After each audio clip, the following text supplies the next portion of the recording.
My constellation is going to appear above. It's going to appear above Orion's belt. Okay. All right. It is going to be a 4-star constellation as far as point and point. Yeah. And they will connect this way. And it is the constellation of Cervantes, forming Orion's mustache.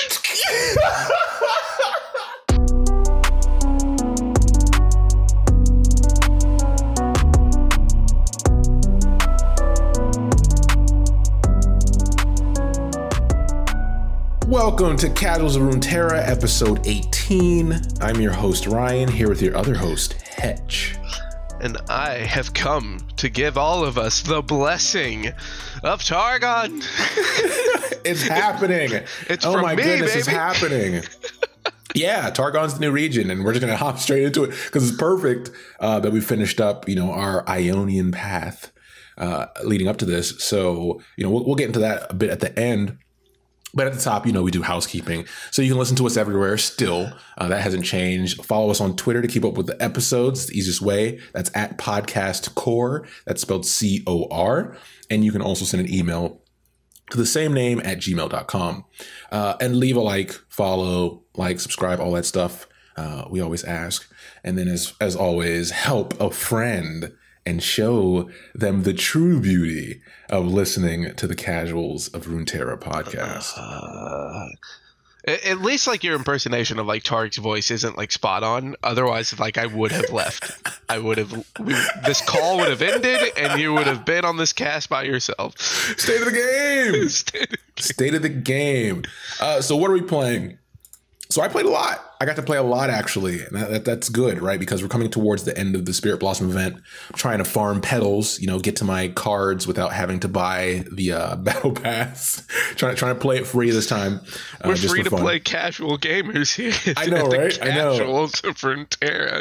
And the deck I ended up on since last episode is Swain and Twisted Fate Midrange, which is one of the more popular decks. This is when I pulled off the net, net decked it. Wasn't trying to do anything cute. I spent a good bit of the beginning of the season playing around with things I wanted to play around with. So this plays your basic Swain package to get damage in, get him built up. So you're playing the volley effect that, hits 3 targets.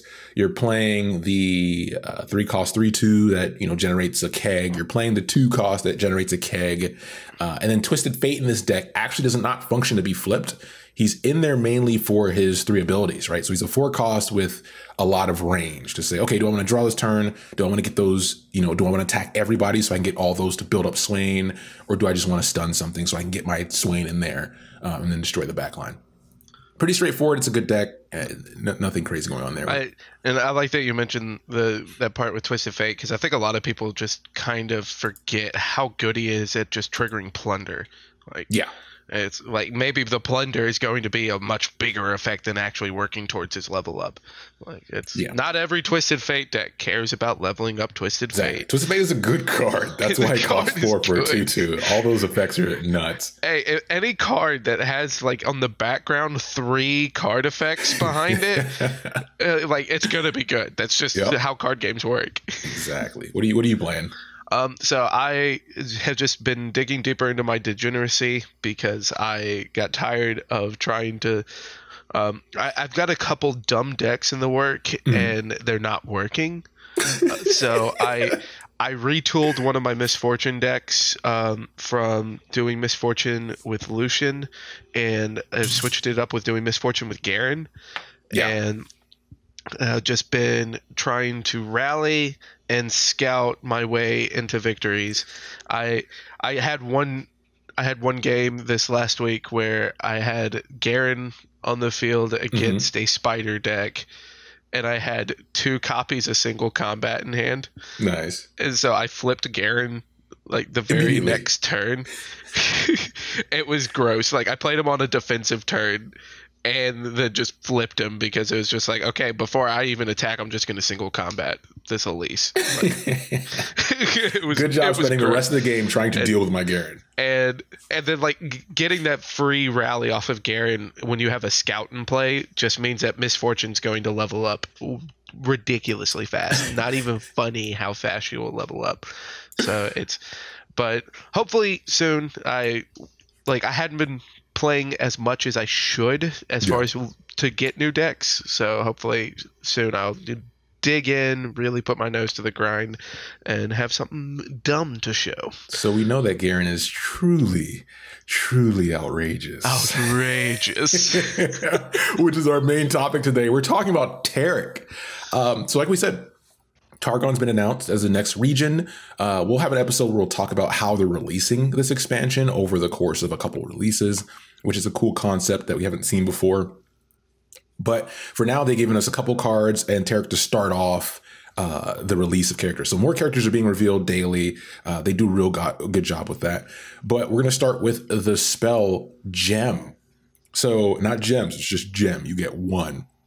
So this is a 1-cost burst spell that says heal an ally 1 and grant it +1/+0. Can't be cast in combat or response to a spell. So this is an interesting card, right? This is the first time we've kind of seen this functionality where it has limitations that counter its, being a burst spell. So this is technically a slow spell if you think about it when you factor in that card text. But the benefit is that it allows you to maintain priority when you play it because it's a burst spell. So it's an interesting way for them to get around their base rule set to say, hey, here's a cool effect, but here's some limitations to stop it from being broken. So it shows that they have the realm to not only do that, but to they can nerf cards in different ways, right? With just text alone, which is cool. And I think this effect is going to be popular, like mushrooms are, right? Because you'll see it as a discard resource naturally, because you can generate a lot of these things based on the cards we're getting. And then you can also see it pairing probably with decks because of the low cost that require spells to trigger, right? So if you're going to see this in the Freljord most likely to buff up some creatures. Yeah, and the fact that it has a stipulation on it to kind of keep burst in line really does, when you start theory crafting the decks that want spells, Ezreal is not going to want this. Yeah. Because Ezreal, yes, it's really nice to have that cheap spell to maintain priority, but you want to have that effect to be able to flip your Ezreal, give over turn, and then be able to just dumpster your hand. Yeah.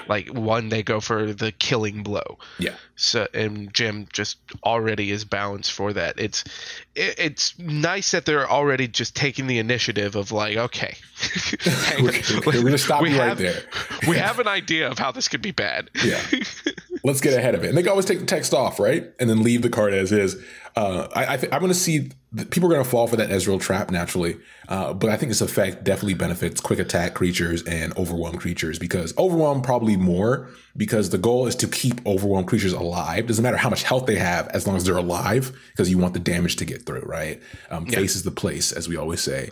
What follower do you have for us out of this bundle? I am super excited just for the whole Targon package because of the fact that it's playing around support, which is just already such a cool mechanic that it's pseudo unique to Runeterra.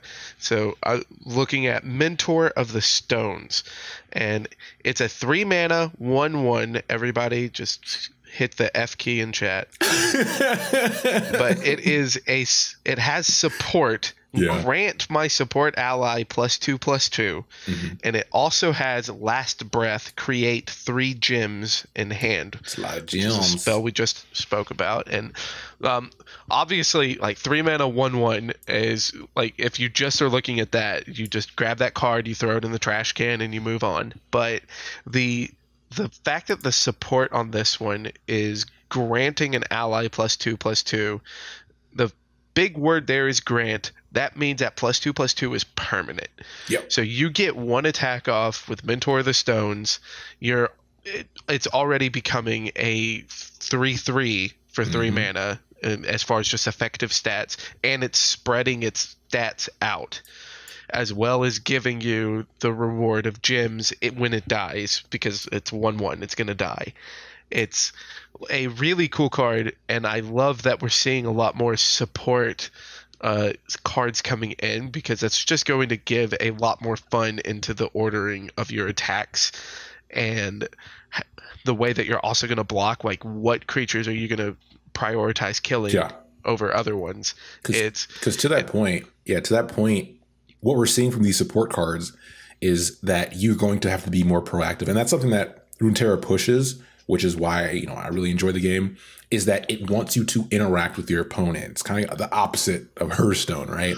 Because you can't let a support deck like this just build and just ignore them and do your own thing. Because at some point, it becomes unmanageable. Like you said, that 1/1 has to die. Even though it gives a lot of value, it has to. And if it doesn't, that's another turn you have to deal with, and you're getting further and further behind. And it's also, the card is just, the art that they've given us is adorable, ridiculously adorable. I was on my phone just like trying to zoom in, because I'm like, what is that? Because I already just I want to protect him. It's like those cute puppies that have old men faces. That's what it reminds me of. It's a 2-week-old bulldog. Exactly. This takes us to the man himself, who needs no introduction, the beacon of hope, Taric. Yeah. So Taric's interesting, right? I mean, we always somehow go back to Demacia somehow. Yeah. And we get another case here where Taric was raised in Demacia. He was skilled enough to fight the top ranks. He's, built guy, trained martial arts, but he didn't really enjoy it.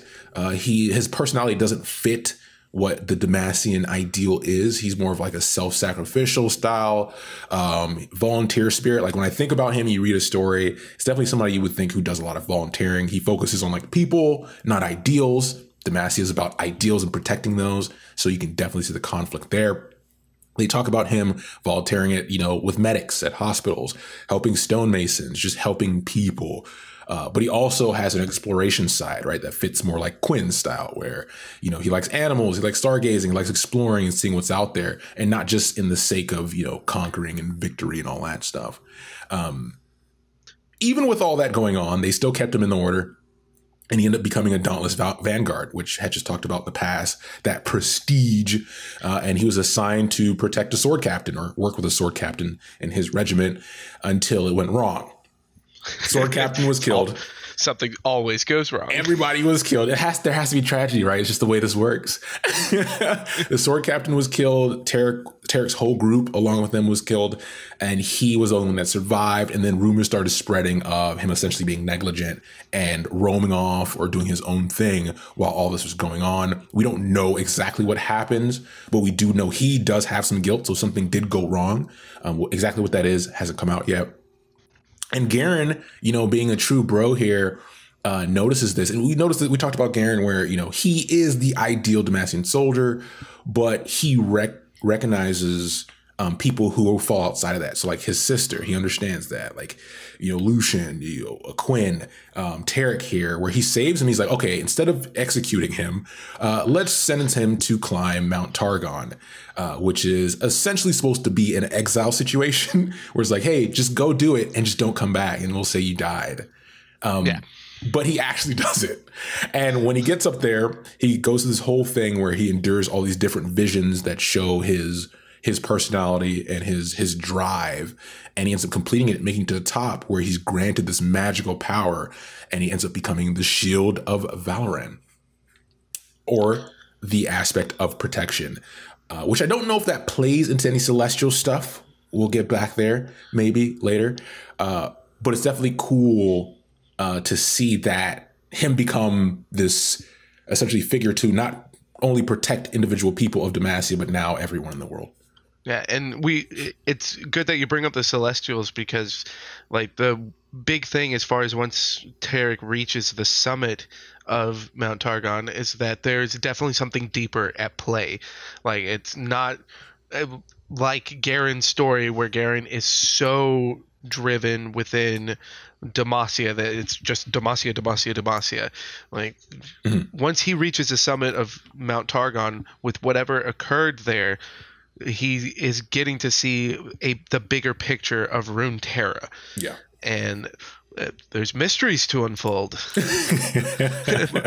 grab your monocle, Watson. The story is afoot. And so the card plays into that same support style that we've seen from cards like Shen, right? So Taric is a 4-cost 2/4 with support. Give me and my supported ally tough this round. Copy the last spell you cast on only me this round onto that ally. And to level up, he has a I've seen you target or support allies 7+ times. And then when he flips, he gets that +1/+1 that's common. So he becomes a 3/5 with the tag, my supported ally and I can't take damage or die this round. And then still with the copy the last spell you cast on only me this round onto my ally. Unyielding Spirit on a stick. Hook me up. What this card says to me, first of all, well done. 7+ allies I think is fine because that's a lot. That's a lot of supporting you have to do. So you can't completely veer away from that style of build. You have to commit to the supported style build. So I like that. Stat line seems fine to me. This definitely plays into what I said earlier, where support decks, you have to deal with the deck as you're playing. You can't just let things happen because at some point it becomes unmanageable no matter what kind of cards you have, unless you have a Ruination because it's Ruination. But we haven't seen that card play in quite some time. I know like a couple of decks have started like splashing it in just to like a one of. As a one of, just to have that insurance policy. And one of the things you're bringing up is like that you have to interact with a support deck, which we can only really theorize that on paper because to this point, all that we've had to work off of is Shin.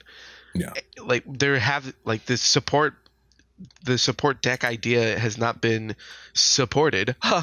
It has not been fully supported by Riot yet. And the fact that they are showing us with the Taric reveal, hey, we want to play more with the support keyword, is super exciting. All the cards, like just gut reaction. Mm-hmm. I'm looking at mana costs with the stats. Like I will look at that before seeing the text, and Riot has always shown that they have a lot of passion as far as keeping the balance to the game and with changing slowly without really throwing major wrenches into how the game works. So I want to believe that a lot of this stuff is going to be making a huge splash when it comes in and that it's going to be fun. But a lot of these support things, like even Taric, a 4-mana 2/4, like that's what Shin was for a hot second. Yeah. And he had to get buffed. And that was the only support card that we had really, or the support champion that we had really before this point. Like it's like I kind of like on the fence as far as like how I think it's going to work. Mm-hmm. Do I still find it exciting? Hell yeah. I'm going to be bring in my gemstone studded Fabio into gameplay. Like I'm super stoked for it, but it's one of those things of we got to see it. We got to actually get our hands on it. Yeah. And this takes me into, we're going to move into, so I like the card. I mean, I'm interested to see how it plays. It's introducing a lot, like you said. But this kind of takes us to the fate of the game section where we just want to talk about, was Targon your guess for the next region? It wasn't for mine. No, it was not for me at all. But are you happy? I'm definitely, like, what they're doing with it right now is definitely exciting.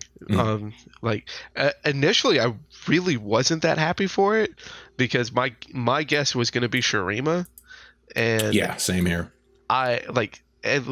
Of course, like I just had my imagination running wild with what they could do with Shurima, and I just let it go crazy. I gave my hopes up. So it's one of those things with like, okay, Targon's the next region, and I'm like, boo. But all the reveals so far have just been so exciting. Yeah. And the fact that they're really throwing a lot of new effects into the game, because one of the things that we didn't get to talk about with Taric that was revealed at the same time, and I'm kind of surprised that that's not how his card works, was Spell Shield.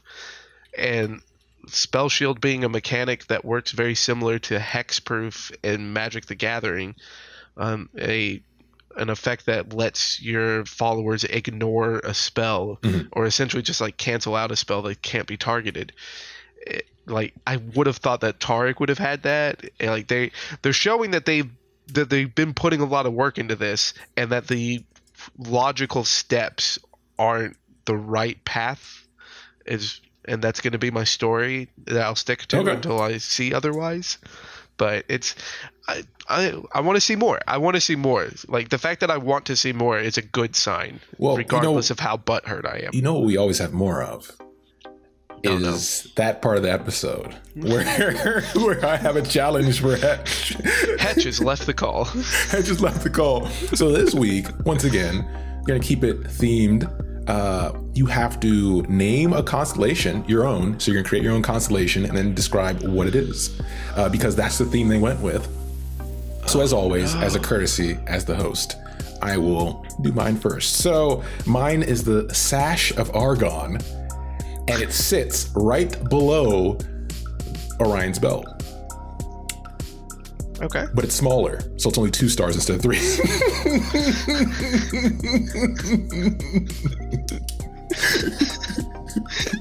What? So I don't know.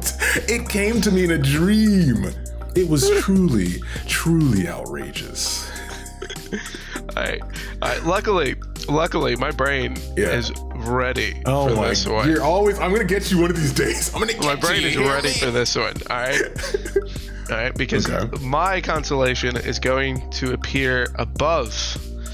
It's going to appear above Orion's Belt. Okay. All right.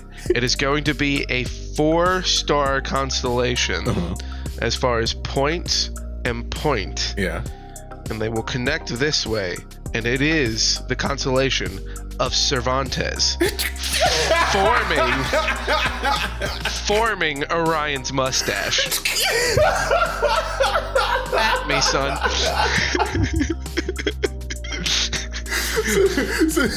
Cervantes makes a comeback. Thank you for stars. He will never be forgotten. Yeah. Thank you for listening to Cervantes of Runeterra. And with that, thanks for listening. And we'll be back soon with the next episode. Take care, everybody.